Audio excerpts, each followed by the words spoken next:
Hi, everyone. The three of us are researchers from Brandon University, and we've been conducting a study on rural homelessness. So we're calling it the roots and routes of rural homelessness.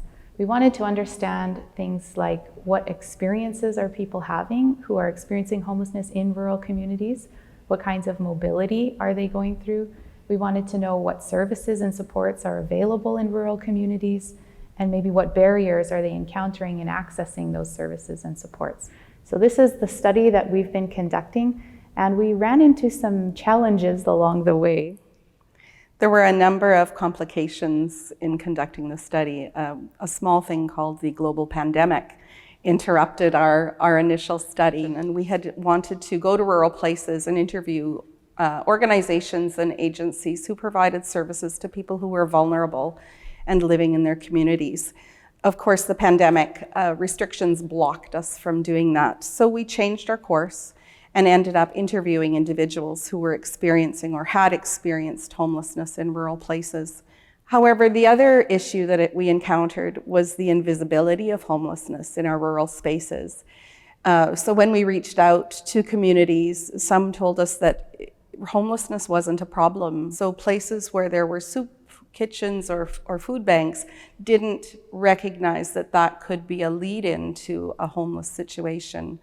So that became a barrier that we had to encounter and overcome in terms of accessing clients to interview. And Candy's going to talk about what we found. The findings from this study we organized into a metaphor of a tree.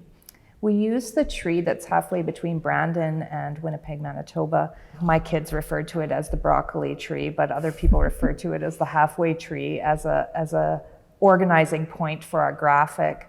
We felt that it represented the roots and routes of rural homelessness quite well. The roots in the graphic and findings were divided into two sections.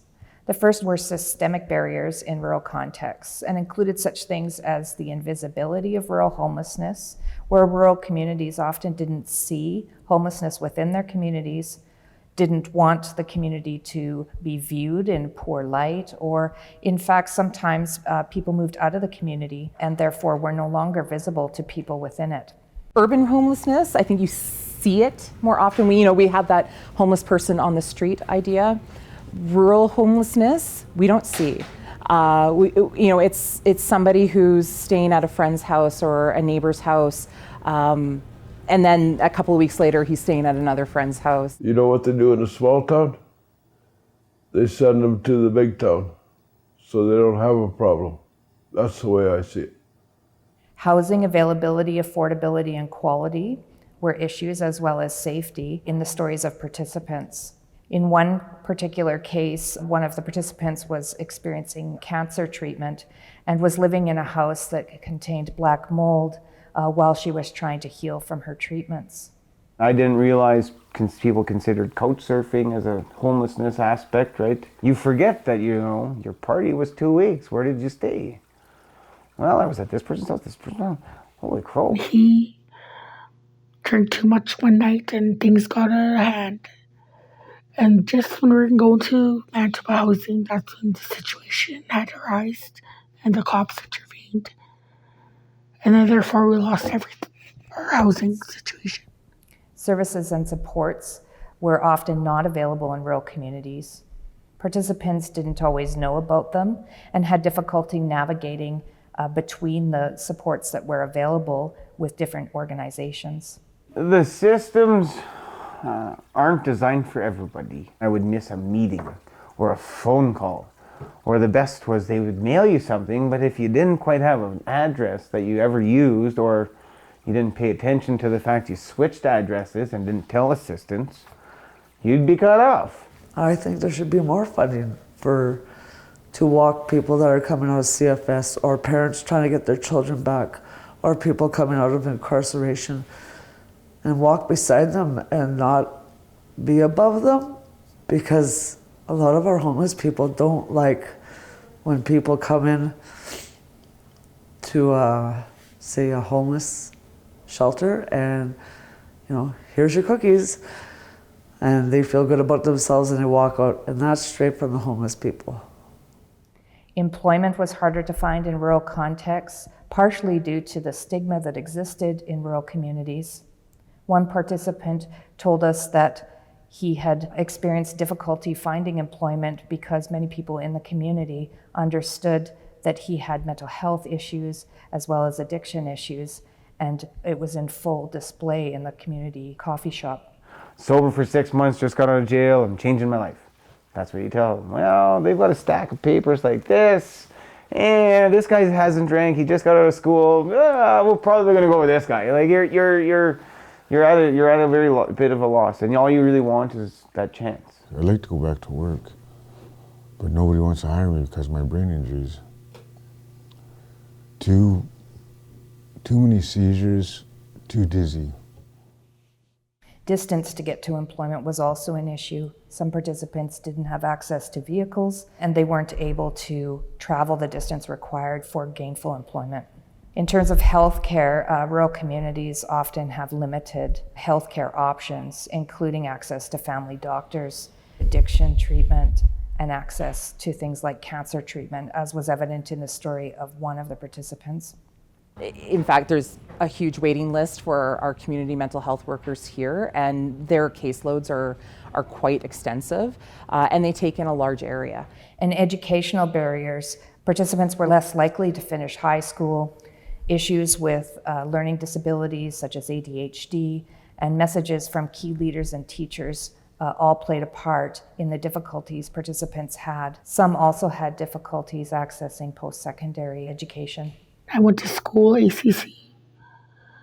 I tried my best to make things right with my children, but my jerking just got a hold of me, so. I didn't go to school after I got into grade 8, so I failed the first year, grade 8, and then they tried putting me back into grade 8 again, but I just screw it. He gave me an ultimatum to either quit drinking, quit school, or he's kicking me out. The worst was a couple days earlier, I was accused of being drunk, and I hadn't drank that day.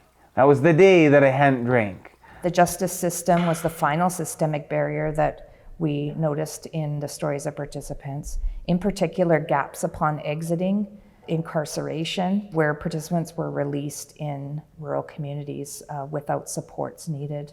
When I first started jail, I went knowing this is where I'm supposed to learn to be better.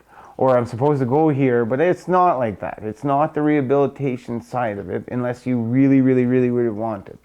It's just a place where you eat, sleep, and shit. Like it really is. You play cards and you get through the day. They leave the homeless population, they get incarcerated, they come out, and what do they know? They know homelessness. That's what they know. They don't know how to get on their feet, or they don't know where there's resources to walk them through. And yes, the funding, we have funding now, but then how long is that funding going to last to walk these people at the grassroots level? Personal factors and challenges were the second category of themes that we saw in the study. Financial issues such as debt or finding the money to get into an apartment, to find rent, to find a deposit, to find utilities. All of these were issues cited by participants. Biggest thing, the cost of housing, the cost of someone live somewhere, knowing you'll have it, credit checks. Once you're damaged in that, it seems like it haunts you forever. Here in Nipawa, there is little to no places to rent, which makes it difficult. There's little to no affordable housing. So, a one-bedroom studio suite might cost you $600 plus. So if you are somebody who's on social assistance, you're already over your maximum amount. Trauma, abuse, and violence were evident in all of the stories as well, including sexual abuse, physical abuse, child apprehension, theft, break-ins. One participant even recounted being held at knife point in front of her children. If you're trying to flee from a violent situation, the aggressor probably knows where you are when you fled, right? You've probably gone to your sisters or your brothers or your mothers or your cousins or whatever, and everybody knows where everybody lives. It's a really difficult thing, I think, in rural communities to, if you're facing violence or domestic violence, that sort of thing. I don't know what's going to happen from 1 minute to the next, minute by minute. hour by hour. I gotta be on guard because I don't know what situation I can get into if someone's gonna be aggressive, I guess, in that sense. Vulnerable girls get mixed up with the wrong people and have to do sex trades and where the guys have to beat up people or rob people, or there's so many factors that go on in that kind of setting, and it's a survival. Grief, loss, and caregiving responsibilities impacted the lives of participants and their ability to find housing and their mobility between places. When the old lady passed, yeah, it just, I don't know, it killed me, man. I just lost, I don't care. That's how I'd put it, right? A lot of people don't know what it's like to be mentally ill, where you can't control shit, right? And finally, the health of individuals, from cancer diagnoses to brain injuries to significant mental health issues to substance use disorders. All of the participants we interviewed were dealing with significant health issues, unique to individuals, and yet strikingly similar in so many ways. I never ever lived this life before. I was going to school, and unfortunately, I got caught up in my addiction of drinking. I was addicted to crack cocaine.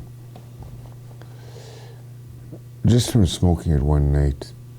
And I couldn't stop smoking. I got paid that day, and because I was working, I was doing stucco. And I spent all my money with my friends, and then I wanted more of that. Someone robbed the store. Addictions are rough. They don't have friends. They really just have the next fix. If you have a good high, it makes your day better, you're gonna do it again, right?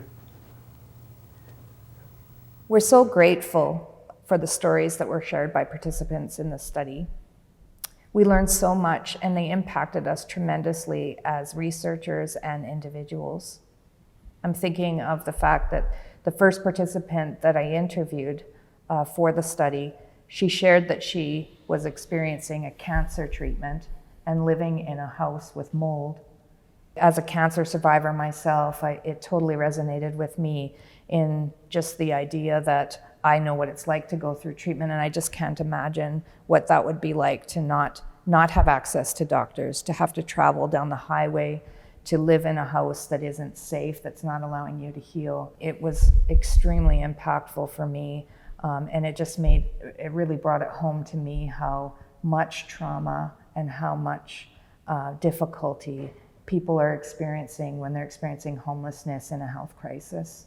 I felt very similar, that there was one story that really resonated with me, and it was the story of someone who was having difficulty in the education system, both with an undiagnosed learning disability, and then the disability was diagnosed, but it wasn't being treated properly, and the things that were being said to him and the layers and layers of trauma. And that story is very, very similar to someone in my family whom I love. And so seeing his story and how that turned out for him, and then knowing this person in my family whose story ended up very differently, really impacted me. Like, why is one doing so well and the other not when they had such similar beginnings?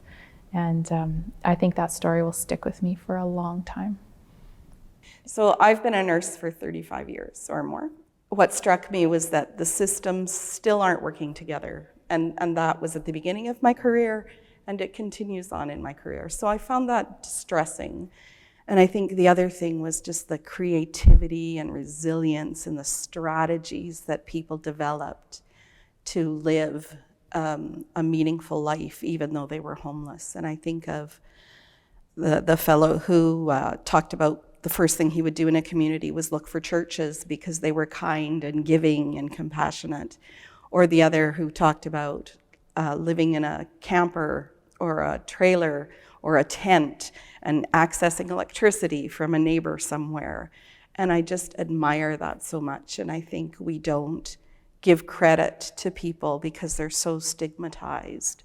We only look at the negative, but there's so much positive that we saw from our people. It was such a gift for that. I think another thing that came out of the study was rural contexts tend to have very few services and supports available. They also have fewer opportunities for those services to interact. Whereas in Brandon, in the Friendship Center and 7th Street Access, for example, participants were able to find a family doctor and have a shower and access food support and get a counselor to be able to achieve some of the things they were trying to do, apply for EIA, have somebody walk them through getting bank statements. These were all things that they were able to access in an urban context that we were able to see definitely wasn't available in rural contexts.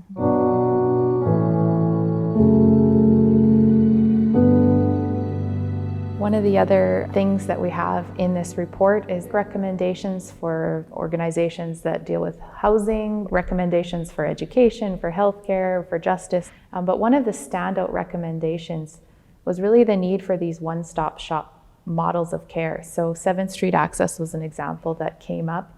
Brandon Friendship Center is another good example. Places where people can go and don't need to get referred out to another place that they don't have transportation to get to, etc. And so this is something that really has potential in rural places. I remember a story from one of the participants who was saying that he went to an appointment in Calgary and he told them his story and his name, and 2 weeks later came back for a follow-up appointment and they didn't remember anything about him, and he said, "I just felt like a number." And rural places aren't like that. That can cause some barriers when people are talking about you in the coffee shop, but it also has potential. Because people know you, because there's this personal approach, it has potential for this kind of collaboration. And that's something we want to explore further. And I think that takes us back to the original intent, pre-COVID, of our study, where we would like to do interviews in rural places and reach out to those rural communities and try and bring agencies, local municipalities, RMs, town council people, food bank servers, all of those resources that exist, and try and bring them together and see if we can create one-stop shops and do some modeling and piloting of those kinds of models to see if we can provide service in the rural context that would better fit and reduce some of the vulnerability for homelessness in our rural places.